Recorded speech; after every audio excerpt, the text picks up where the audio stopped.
Je vous invite à réaliser 2 secondes. Google, avec tous ses atouts, tous ses moyens, aurait pu largement dominer le domaine de l'intelligence artificielle. Mais à un moment donné, a décidé de freiner. Pourquoi ? Quelles sont les conséquences pour des géants du numérique et même d'autres grosses agences du numérique pour ce type de stratégie ? Dans le but d'explorer toutes les transformations qui bouleversent le monde du digital, aujourd'hui nous allons nous pencher sur un cas fascinant. Google, qui avait de l'avance, des ressources illimitées, des multiples talents, de l'expérience, avait tout pour dominer le monde de l'intelligence artificielle. Mais sa stratégie commerciale, notamment basée sur la publicité, tout le monde connaît Google Ads, allait en conflit avec l'essor de l'intelligence artificielle générative. Conséquence, OpenAI, Microsoft ont pris le lead. Et nous allons voir qu'ils ne sont pas les seuls. Je pense à d'autres géants du numérique comme WordPress par exemple, où le savoir un petit peu artisanal pourrait se faire très vite remplacer par de l'automatisation via l'intelligence artificielle, pourrait quand même se retrouver menacé. Restez avec nous pour découvrir comment une simple stratégie entrepreneuriale peut avoir un vrai impact sur le business. Bienvenue sur Sofa Podcast. Alors, comme je le disais, il fut un temps où Google avait vraiment la main mise et avait tout en fait pour imposer son modèle sur l'intelligence artificielle. Avec une avance technologique vraiment importante, de quoi distancer tous ses concurrents, ressources, talents, expérience, une domination nette sur le domaine du digital, l'entreprise avait de quoi s'imposer clairement sur le monde de l'intelligence artificielle. Pourtant, en freinant l'adoption de l'IA générative, en partie parce que son modèle publicitaire ne s'accordait pas avec la nouvelle ère de l'IA, Google a laissé des portes ouvertes à tous ses concurrents. OpenAI, puis Microsoft, puis Elon Musk, puis DeepSeek, puis et encore d'autres ont su en fait saisir l'opportunité pour déployer tout simplement l'IA générative dans plein de services et des produits du quotidien. Aujourd'hui, Google tente de rattraper le retard en déployant massivement l'intelligence artificielle, même dans ses moteurs de recherche. Mais au final, on est arrivé à un point où ce sont les utilisateurs et ce sont finalement les clients qui décideront de quel moteur de recherche privilégier et de quel moteur de recherche ils choisiront. Et pour le coup, j'ai vraiment l'impression que c'est plutôt OpenAI et Microsoft qui sont en pole position pour être devant.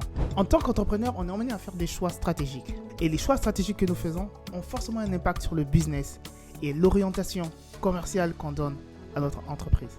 L'histoire de Google nous donne un exemple frappant de l'importance d'innover dans tout ce que nous faisons quand il s'agit d'entrepreneuriat. Et le parallèle avec les agences pro WordPress est tout aussi parlant et tout aussi intéressant. De nombreuses agences sont convaincues d'utiliser l'outil ultime, WordPress, et reposent leur rentabilité sur la maintenance, les ajustements manuels et un travail minutieux digne d'un artisan. Et c'est très bien, c'est même très bien.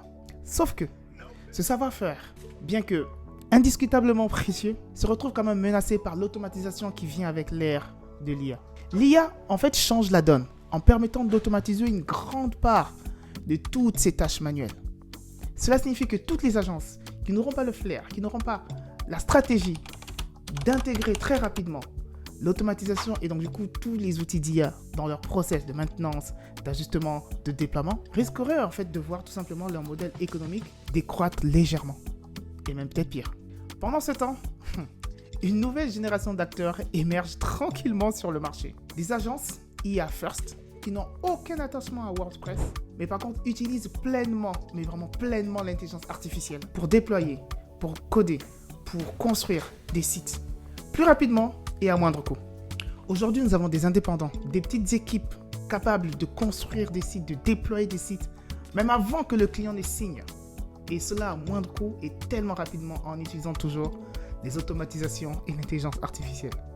Des agences dans la tech et dans la data qui intègrent directement l'IA dans leur workflow pour proposer en fait des offres de création de sites différentes de tout ce qu'on a pu avoir. Et même un changement de réflexe radical chez les utilisateurs aujourd'hui lorsqu'il s'agit de faire une recherche.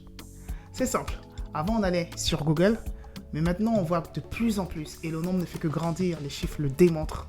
Entre 2024 et 2025, la courbe est décroissante. Le nombre de recherches et le volume de recherches sur Google est en train de baisser à cause de l'apparition de toutes les IA génératives. Ce qui peut remettre en cause même les moteurs de recherche traditionnels. Et en fait, tous ces concurrents adoptent une méthode efficace, l'agilité. C'est-à-dire qu'ils vont itérer, ils vont aller chercher le besoin du client, ils vont aller récupérer de la donnée des utilisateurs pour être sûr à chaque fois d'offrir la meilleure expérience à l'utilisateur. On va aller chercher le client, On va voir ce qu'il demande, comment il fait sa recherche. On va essayer de s'adapter à chaque utilisateur pour offrir toujours la meilleure expérience. Et pour conclure, le futur en fait appartient à ceux qui pourront directement, pleinement et intelligemment déployer l'intelligence artificielle à son plein potentiel. D'un côté, nous avons Google et WordPress, comme nous venons de voir, qui vont rester un petit peu fidèles à leur modèle historique, par peur de perdre leurs anciens clients notamment. D'un autre côté, nous avons d'autres concurrents qui sont devenus quand même très gros, qui vont pouvoir déployer pleinement l'intelligence artificielle dans des produits et des services vraiment du quotidien, afin de tout simplement répondre à l'évolution du monde du digital d'aujourd'hui. Mais en fin de compte, alors que Google avait vraiment le monopole, WordPress avait le monopole, quand je parle de Google et de WordPress, il faudrait que vous puissiez comprendre. Google, c'est avant 2025, 95% des recherches. WordPress, c'est 70% de part de marché sur la construction des sites web. C'est énorme. Sauf que depuis, ça a bien baissé. Google est passé en dessous de la barre des 90% depuis mars 2025. Et WordPress est aux alentours de 60% de part de marché. Il a perdu 10% déjà. Et ça va aller encore très vite. Donc on se rend compte en fait d'un phénomène qui est assez fascinant. On est en train d'aller vers une automatisation et une production à 100 à l'heure en utilisant l'intelligence artificielle et l'automatisation qu'elle offre. Et en fin de compte, en fait, ce sont les clients qui choisiront leur expérience.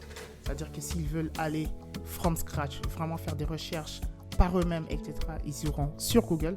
S'ils veulent se faire aider, ils iront sur des chatbots IA et ainsi de suite. Et donc, du coup, les clients feront leur choix sur la qualité de la donnée, sur la fiabilité des sources, sur la réactivité de la plateforme, sur l'efficacité, sur la capacité des plateformes à s'adapter à eux, ainsi de suite. Parce que nous, Sofapreneur, en tant qu'entrepreneur, on a des choix à faire, on a des choix stratégiques à faire.